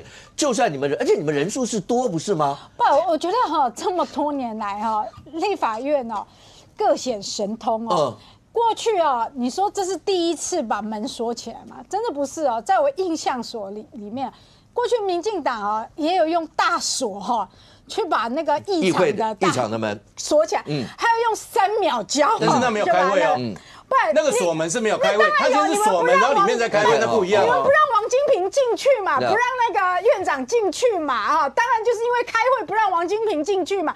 你们不让那个院会的主席、院长进去嘛？如果没有开会的话，怎么会去锁门呢？然后还有一次时代力量是把整个院会每一个出入口通通用大锁锁起来，那一次才不是开会。王金平那一次就是不让王金平进去主持大会吧？好，没关系，每一次蓝绿哈各显神通，然后每一次的招数都越来越奇妙哈。过去哈，我记得最原始的选办法好像还要过半数嘛，绝对多数嘛。那你今天假设哈沙卡都的结果，当选的人可能只有30%几嘛。有60%的人是反对那个人，要罢免那个人也不满啊。所以我刚刚的意思就是说，这件事情你跟博文2个人讲的，一定都可以各自成立，法律可以讨论，都可以各自成立。那你们的人数不是在委员会也多数，也比他们多啊？对啊，蓝绿之间的立法院的高手过招，过去已经有很多种奇奇怪怪的手法了啊。所以你现在要讲这种相骂本，你对我对哈，我刚刚就说了嘛，过去民进党用人数多数来压制国民党，过去8年哦，如果真的要讲这种相骂本，今天也可以来做一集了嘛。我跟大家讲，民进党过去人数其实多数。24小时不断电的表决，我们都表决哦。我们从来不会说啊，我们是多数，不让你表决。我刚刚也讲了2次的1分赢不太一样的是说，你今天我们锁门是说不让这个会议进行，而不是说门锁了之后，我们自己在那边立地称王，我们自己就明着干了，不让会议进行，不是一样吗？不是，那你就不让会，不让人家来开会，你今天的状况是，你今天立法委员在外面，就在这个委员会外面，我是立法委员，然后我不能够进会议里面开会，一分赢的经验也是。那我觉得好，那没关系，你今天纵然有不同的意见，那我们就在委员会里面讨论嘛。所以我们在委员会里面吵嘛，是不是？我刚刚讲到2次，你去看那个画面，这是不对的。你让他们在下面喊，但你视而不见，听而不闻，继续一直喊，然后一直通过，那也是一样的，那也是多数霸凌啊。那你告诉我，你凭什么把立法委员阻绝在会议室外面？所以我的意思是，手法不同，结论都是一样的，你们都是不理人的。不是吗？我补充一点哦，其实你说立法院这种攻防，我们真的看很多了。那其实。少数党，你要阻止这个议事程序的进行，你可以用很多方式，就是让他开不成，让他不能表决。那其实你是少数党，你也很清楚，迟早都会过，因为你举不过人家，你只是在表现这种态度，就是我阻止让这个会开不成。有很多蓝绿都有，可是呢，你把门关起来，在里面自嗨的投票。这个好像我的印象是第一次。但是我刚才为什么一直要讲说，因为国民党的加上无党籍的在委员会里面的人数绝对是比民进党多。对，那为什么用这样的一个模式？因为这样的模式很可能会产生后遗症。就是本来其实平心而论，观众朋友，你有想过明年2月有没有要推行罢免呢？还是你会关心譬如像惠珍会关心说国内的诈骗案件，对，然后所有这些相关的一些资料，你会比较关心哪一些？就你一定会比较关心说人民的财产啊，或是现在经济发展。对，我的意思说这件事情往下，今天弄成这个样子，会不会给足了罢免，或是整个往下一路烧的一个柴火？会，我讲实话，本来这个罢免我个人觉得是稍微冷下来了。为什么？还是民生经济法案优先嘛？对吧？是不是？我觉得应该。而且今天其实有一个风险，国民党采取这个策略，其实有一个风险。万一民进党从外面再把门反锁呢？你又出不来，就锁在里面嘛。对，其实这是最大的风险。对，其实我觉得还是按照正常的议事程序嘛。你让反对党、让执政党、在野党都充分去表达完最后还是举手。不管是纷纷扰扰，这个吵吵闹闹，反正完成程序。那可是你让别人进不去，这个程序是没有完成的。所以我觉得这个后续可能周万来那边还要做一些解释。因为今天找院长也没找到，对，后来出现了，但是这个事情送出委员会有没有瑕疵？我觉得这个后续要去讨论。另外我就讲罢免法，其实罢免法我觉得没有理由是只有蓝营怕，绿的也怕，绿的也有那种很危险的选区啊，真的啊，有啊，蓝营不是也点名那个有好几个啊，吴思瑶就很危险啊，那个选区就很危险啊。那为什么他的反对是这样？所以我是一个态度啦。我觉得罢免法这种选罢法这个修正，我觉得蓝绿那种危险选区没有人不怕的。对，但是表示是这种态度。那可是对于民众来讲，就是说，那你这么急干什么？你为什么修这么急？这个真的是民生经济影响最重大的法案吗？不是嘛？不是嘛？可是我的解读是，国民党因为有一些立法委员他会怕 ，OK， 他会怕，那么傅昆萁是总召。他要把这个命令、军令要能够贯彻，要解除他的恐惧。那今天不就有个委员去推挤的时候，他戴着头套，有没有？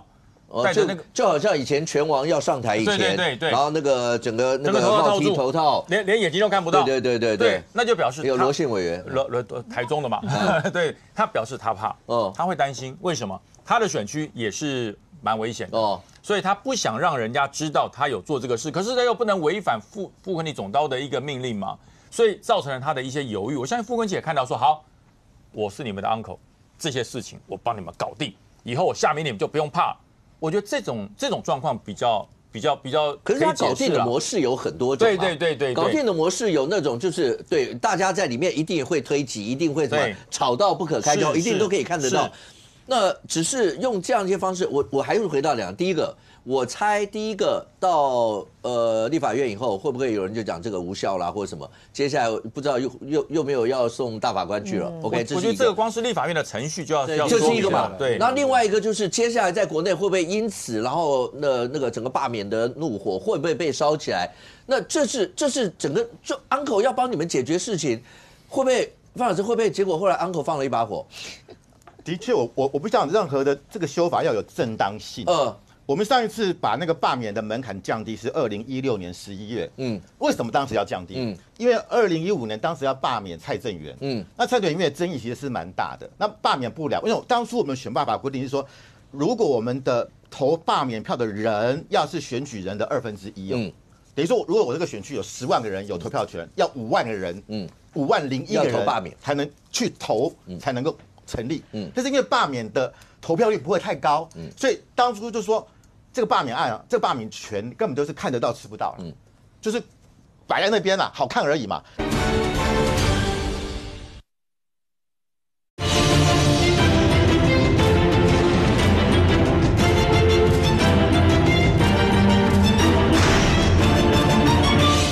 当初就说这个罢免案这个罢免权根本都是看得到吃不到了，就是摆在那边啦，好看而已嘛。那我们人民有4权嘛，选举、罢免、创制、复决。所以2016年那个总统选完之后，民进党过半，是基于这个民意的要求，所以他们修改把这个罢免的门槛降低嘛，就是呼应人民的需求嘛。因为这个罢免我把门槛降低，我自己也倒霉耶。不是说只有对国民党，对我民进党。因为后来这个陈柏惟2020年被罢掉了，立法委员哦。你说这个王浩宇。同一年被罢免到中立的市议员嘛，就这个风险是国民党跟民进党都有的，就政治人物都有风险。对，所以当时是回应民意的需求。那你现在把罢免门槛提高，你是回应什么？是回应人民的需求吗？还是只是为了你国民党自己的利益呢？这就不一样哦。所以你今天如果讲出来说，哦，我们把罢免门槛提高，只是为了帮叶元之，那就变成叶元之条款了。因为我们看到就是说。现在为什么民进党说这叫国会戒严？因为你把那个门槛提高了嘛。那大家看到了，其实我们自从2016年11月把门槛降低，有没有说我们罢免的成案就增加？也并没有啊。你看黄国昌被罢没罢掉啊，谢国良今年没罢掉啊，2021年的黄捷，2022年的林昶佐都没罢掉啊。我觉得反而增加了大家讨论这个问题的热度嘛，我觉得其实对于被大罢的人，当然压力很大，他也可以从这个方式来好好的反省。范老师，你刚刚讲的那些东西，我相信这个就我刚刚前面讲的，两边一定都可以各自成立，说出一套东西。只是为什么？因为我还是回到那句话，你只要把人数点一点，就知道国民党是占人数优势，光委员会，国民党再加上无党籍的，所以大可不必用到。就是把这件事情推到全国所有的老百姓。你今天如果你不知道，因为选罢法立法院搞成这个样子，那你就落伍了。OK， 你就要跟上时事。对，干嘛把自己这件事情推上时事呢？对，所以我觉得本来杀鸡不用牛刀，你杀鸡用了牛刀，你就过当了嘛。过当就会引发，例如说民进党或绿营支持者的反弹嘛。所以本来叶元之不会被罢掉。你为什么一直讲叶元之呢？你对元之到底有什么意见？他很有可能了，因为他今年是拿78000票当选，罗致政是75000哦。因为如果真的但国民党也会反制，但是这一来一往之间，谁的损失会大？好，如果因为范老师刚刚一直点名惠珍，为什么一直点名叶元之这一块？对，因为其实平常讲，我还是回到那个 range。当然有人会解释说，为什么国民党一定要强渡关山，用这样的一些方式，可能也在跟时间赛跑。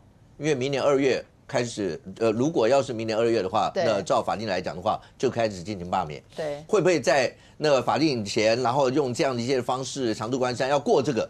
可是即便是要过这个吧，好，第一个。抢成这样子，真的不见得会有正面的一些的效应嘛？那负面的后遗症是不是很大？再来就是，因为就是为什么要变成剑拔呢？我觉得应该就这样吧，就是柿子挑软的吃，要拔就拔圆吃。他是跳一跳摸得到，你知道吗？他有那种，他是就是那种可霸性很高的。所以大家就会认为，而且我今天特别去看，我想说，叶元之到底有没有去联署那个相关的选罢法？后来好像看名单没有他，新北市有什么张志伦、廖先祥、洪孟凯、林德福跟林佩祥是基隆的，但是就没有叶元之，他还没联署，对，好像没有联署。他懂得避嫌啊，涉及事务，所以妙的就来了，明明他其实叶元之想说，我连联署都没有，为什么要罢我？那没办法，因为你是看起来可行性最高的那一个。那再来，其实我今天看到这个场合，我一直在想一件事情，就是为什么明明你可以透过就是大家那边吵啊，一起在里面，然后用任何方式，然后你要怎么吵，你要怎么闹，没关系，到最后你用就是所谓的选票上的这个你投票上的优势直接碾压还是会过，为什么你一定要用这一招？我一直百思不得其解，你知道吗？我后来想到一个，我认为，我觉得他们在测试什么？测试人民对于这样子的一个反应，因为说一句实在话，选罢法大部分人，我觉得绝大多数人如果你对政治有很狂热，也许你会注意到，但是一般的平民老百姓这一阵子最容易注意到的新闻、关心的新闻是什么？一个是劳动部，一个再就诈骗，因为这个就是很多就是跟大家比较能感受度高。光是我们现在录影的当下，我刚刚又看到，好像是台北市又破获了一个诈骗，光一个女生被破了5300万。所以这一种东西大家会看就很气，你知道吗？就是说为什么刚刚还提到什么1个礼拜的金额是不是？1个月1个月的金额。我们台湾人1个月被诈骗的金额大概是100，你绝对想象不到，大概是120亿左右。真的吓死人！这如果是个产业的话，那其实产值还蛮高的，你知道吗？很恐怖啊，就觉得不可思议，怎么会到这种状况？所以这一件事情，你说什么叫做民生法案？这才是民生法案啊！那我想请问一下，蓝绿有任何的政党针对这个民生法案真的有在进行攻防吗？真的有在进行，有在乎人民的意见吗？所以我觉得好，刚提到为什么我觉得他这时间点就是这强渡关山做这件事，他们发现人民对这个没有太大感觉哦。就是国民党认为说，那个横财入灶，你管今晚没得关这呢，搞不好我们就横财入灶，搞不好我们这一次过了，我们就自保了，我们就自肥了，那就偷偷过啊！我没有办法搞成这么大的。对啊，还敲锣打鼓跟大家讲，就怕别人不知道。对啊，所以我就觉得这只能说他们的里面大家的这个智慧有限。明明这个方式是可以用样的方式可以度过，你反而用这种方式，而且我跟你讲，我觉得这样反而非常笨。什么很笨，你知道吗？大家心里想说，你们这样子两党毛起来，已经弄了1年了，请问你们今年过了什么事？就弄了一个扩权法案，就后来到那个大法官又驳回。那规纲呢？每个人都领那么多钱，然后规纲底下在做那些没有事，会让人民反感。而这个反感，我跟你讲，你好要大罢免，是不是？罢蓝的罢绿的，搞不好全部都弄在一起。那时候真的是才是会变成大家永无天日。而回到最源头，这样对台湾真的好吗 ？OK， 来任俊这边。这个我觉得这样，今天国民党采取这个激烈的方式就是说你很难偷偷过啦。其实选罢法修正案有2个，对国民党来讲其实有2个。第一个是针对这个联署的时候要附身份证，大家如果还记得的话，这个案子基本上已经完成了朝野协商，随时可以3读，进院会要准备3读。国民党原先在这个选罢法修正案里面有2个就第一个是刚刚讲的这个身份证的那一块，那个基本上已经木已成舟了。我必须讲那个真的要送院会的时候，可是国民党一开始在推的时候，事实上这件事情国民党有2派的意见。如果我今天2个要一起送，就是我甚至把+1一起送的时候，有一派认为应该要脱钩。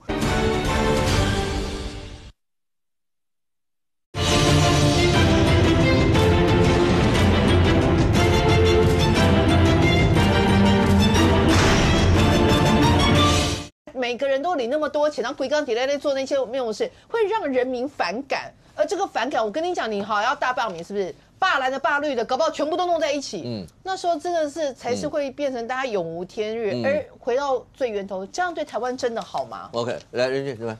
这个我觉得这样，今天国民党采取这个激烈的方式哦，就是说你很难偷偷过啦。其实选罢法修正案有2个，对国民党来讲其实有2个。第一个是针对这个联署的时候要附身份证，大家如果还记得的话，这个案子基本上已经完成了朝野协商，随时可以3读，进院会要准备3读。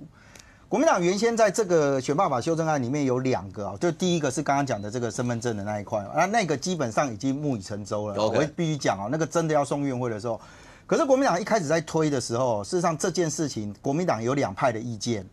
如果我今天2个要一起送，就是我甚至把+1一起送的时候，有一派认为应该要脱钩。脱钩意思是他觉得这个是高度政治性的东西。那反正我第一个那个过了之后，我不一定要在这个时候去做。所以我觉得，当然今天有人认为说他是不是要抢在这个会期里面把这件事情结束？因为民进党今天讲说我接下来不朝野协商了。可是我刚才已经讲，你说你第一个身份证的那一块，基本上冷冻期过了，已经进入到朝野协商都完成了之后，那一块后面国民党已经知道民众党的态度是什么。可是，在今天里面，你会发现，民众党最重要的党鞭叫做黄国昌，被问到说今天立法院发生什么事情，怎么会变成这样？黄国昌说我不知道。黄国昌说我不知道。好，那问题就来了哦。+1的这件事情，可能在民众党内部也有不同的意见。其实国民党不怕民众党去支持民进党，但他们怕民众党不支持国民党，它有差别的。也就我如果不挺的时候，对国民党来讲，所以我觉得国民党今天的那个试水温，我赞成，他也在试民众党在这些。因为黄国昌后来表态很特别，他说我印象中，不是民众党不是民进党先在那里拍照打卡吗？所以你们是做个假动作，但是今天整个的那个抗争过程当中，民众党没有参与，所以我觉得这件事情对于国民党来讲哦，因为你接下来观察第一个就是说身份证影本的这件事情，他要不要在这个会期里面去闯3读？今天的这一个是他今天出委员会之后，他还是要回到朝野协商啊。那朝野协商，民进党今天讲说我不碰了，我不要再协商，这个会期能不能冲过这一个？老实讲，我觉得后面韩国瑜今天也讲说，我早上不在是因为我人突然不舒服，但我有掌握。那后面会不会再往下走？我觉得就是看，但最少第一个的那个修正的那一块，可能对于国民党来讲，他反而比较有把握。OK， 那除了国内你看到这样一些的话，你一定会关心到，包括在整体上面来看，包括因为川普快上任 ，OK， 大家会关心到川普上任，全球会是什么样一个态势？两岸之间又会是什么样一个情形？将军，我们大家会讲，前一阵子不是老共虽然没有讲到军演，但是派出来的包括军舰啊各方面，那规模之大，史上最多，对。那包括我们会看那个 CSIS 那时候不是讲说他们常常会有一些兵推吗？对。那最近媒体报道，他台海的核兵推15次，我们只有5次能够击退解放军。哇！你会怎么分析这一块？如果是核兵推的话，谁击退谁还有意义吗？就已经打到对啊核有核武器，等于说核武攻击的状况之下，台湾即使打退了中国，两岸其实都差不多了。就两败俱伤嘛。虽然我们没有核武器，可是美国有啊。所以这一次CSIS 的兵推真的蛮让大家可以深深的省思的哈。首度纳入核武，以前推过这么多次两岸的兵推，没有推过核武。对，因为核武就是只有少数人有嘛，中国有嘛，印度有嘛，俄罗斯有，美国有嘛，北韩有。那么会有可能在这个地方核来核去的就是美国跟中国，因为台湾没有核武啊。所以这个状况之下说，如果15次里面只有5次解放军是以撤退落幕，这不是表示说核战争发生以后落幕，是在核战争发生之前把它吓退了。是把它给吓阻吓退，就是15次里面只有5次解放军被吓退了。因为大家千万不要误会，说是经过了核弹互相攻击之后只有5次。OK， 不是，是在还没有使用核弹而有核弹使用征兆之前被吓阻吓退。只吓退5次哦，剩下10次是鱼死网破，就跟你拼了。那这个状况如果没有吓退会怎么样？没有吓退就表示中国会把核弹打到任何可能会影响台海战争的派驻的国家，所以造成数亿人丧生哦。其中一方先用的这个武器的一定是中国先用 ，OK， 因为这是核兵，这是核两岸兵推。会造成什么报复型的回报？就是说，你打我美国的设施，我美国一定会回敬你核弹，这样就是造成世界末日。所以说现在是希望整个第一岛链印太的国家好好的思考，就是美国应该跟盟友做合作，评估在台海战争中有哪些可以让步，让中国会让步。大家这是重点哦，就是还没有发生核战争之前，让中国让步，也就是不要真正成为核子大战。那么这个状况其实就引申到最近，大家最近说，这是一个没有演习名称的演习，没有演习名称的演习，就表示它不是演习，它是一个实际，而且未来可能会常态的行动。也就是说，我这个演习不是演习啊，我每天都这样。OK， 我没有要宣布什么演习的名称啊，没有，我每天就这样。有什么目的？没有，我的目的就是我每天要做的事，就是大规模的部署却不宣布演习。金融时报说，他终于想通了，中国想用一个新的常态，让台湾、美国面临新的挑战。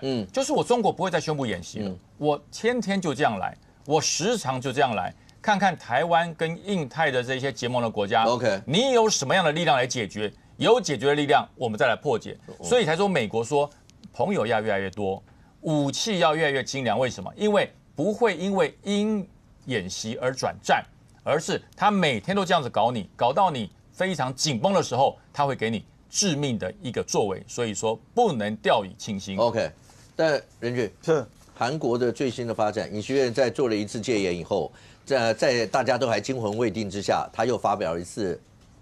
媒体形容自杀式的强硬声明，痛骂在野党，结果果然如他所愿，弹劾过了。是对，本来大家觉得不会过，在他那份几乎自杀式的那个声明以后，弹劾过了。可是你从这几天，大家才开始出现很多，包括你说韩国的 NBC 的报道，韩国中央日报的报道，然后韩国这里头大家才知道，尹锡悦。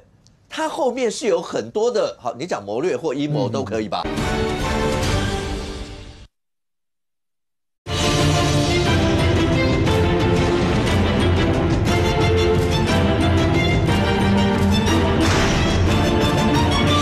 尹锡悦，他后面是有很多的，好，你讲谋略或阴谋都可以吧？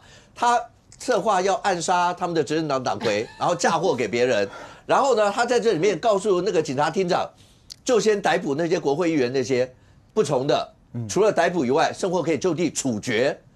然后这里头甚或他要抓的人不少，连当初判那个在野党党魁无罪的法官，他都要抓。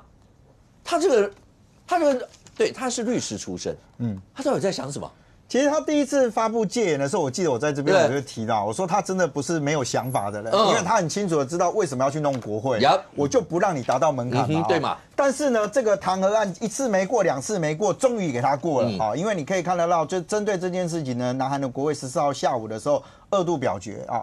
那这个表决里面基本上他的他的执政党有12个人倒戈了所以最后是204票同意，然后这个最后是突破2/3的门槛了，大概就是这样啊。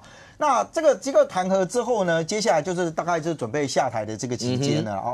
连你刚刚讲的这个警察厅长，因为你刚刚提到的这些骇人听闻的事情居然是他自己说出来的。对。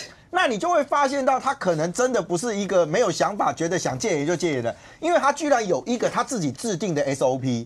所以你知道这2天网络上面讨论最多的是谢谢金正恩有忍住了，不然就开打了。谢谢金正恩忍住，而且呢，这个居然反过来了。以前大家认为说是北韩挑衅南韩。结果居然现在你看到报道，居然讲说南韩在过去不断的挑衅北韩，其实是希望发动战争。发动战争是能够圆了尹锡悦原先的想法。对，所以几个东西透露出来第一个，现在呢开始呢这个争辩的人出来讲说，其实尹锡悦之前一直上班爱迟到，然后呢大家都在骂。所以呢，他就觉得就是说，好吧，你们都这样，所以我就派出总统车队在路上走，反正总统车队的玻璃，那个车队的玻璃都黑黑的，你也不知道里面坐的是谁。总统其实根本不在里面，他就是告诉你，我都有准时上班。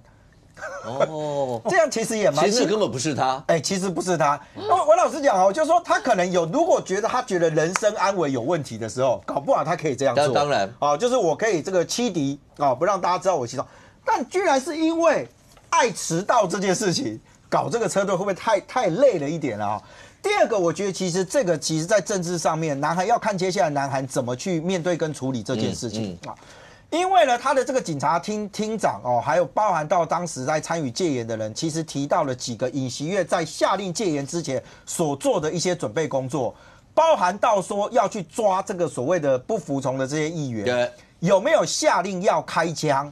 因为里面还有讲到说，你如果那个有这个有违反一些命令，说你刚刚提到说，连媒体人士全部也可以逮捕甚至处决的这件事情，这个要看那个时候参与这个戒严的哦，这个所谓的白虎部队这些人，他们当时接受到的指令是什么？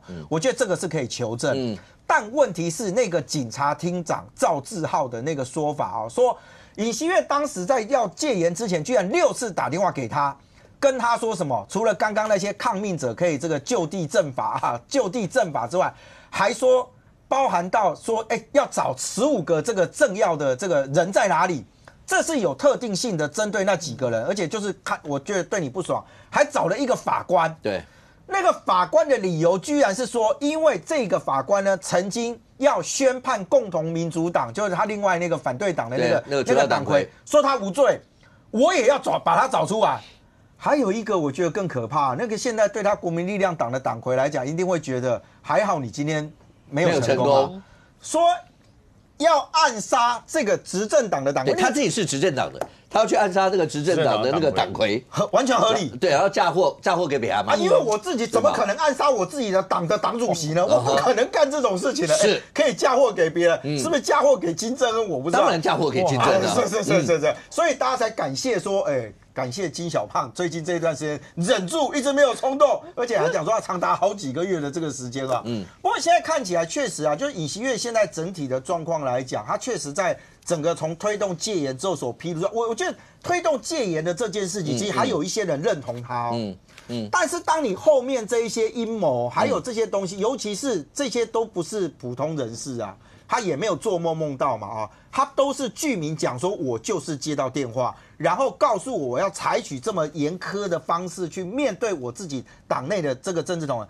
所以我刚刚讲就是说，一般来讲，你要推行戒严，拿反对党来作为戒严的理由，已经很荒谬了。你居然把脑筋动到自己同党的党魁的这个身上，只为了要巩固你自己的政权。所以尹锡悦接下来，我认为看起来司法的这件事情可能跑不掉，他可能会成为韩国史上还在任。因为过去都是卸任之后嘛还在任就面临到这么难堪处境的一个总统啊。不，如果你要讲话，还记得吗？那时候一讲戒严的时候，我们每一个人都在讲说，以为是北韩动了，所以他一定有合理的理由要去做戒严。显然尹锡悦不是没有脑子，他真的是在讲，他的逻辑跟我们想的一样，所以一定要北韩动。要怎么样让北韩动呢？就是嫁祸给北韩，就是暗杀了自己的执政党党魁。然后这时候呢，北韩然后假装是北韩动了，然后发布戒严以后，逮捕所有的在野党的所有的国会议员这些，然后甚或包括媒体人士不听话的，甚或可以你很难想象这些剧本在一个民主国家里面这样往下走。好，那接下来呢？尹锡悦，你以为他一定就这样过了吗？没有，他们接下来一样到宪法法院9席大法官，现在只有6席，好不好？3席出缺。那要2/3以上出席，那现在看起来的话，他们接下来就是要去补大法官一些人数。可是对尹锡悦来讲的话，未来到底命运怎样？反正现在先停权了。可是所有的，因为南韩的动荡跟整个朝鲜半岛有关，跟整个包括台海啦、甚至南海局势，大概都有一些联动性。未来会怎么样？我们大家拭目以待。非常谢谢现场所有来宾，也非常谢谢观众您的收看，我们见面，拜拜。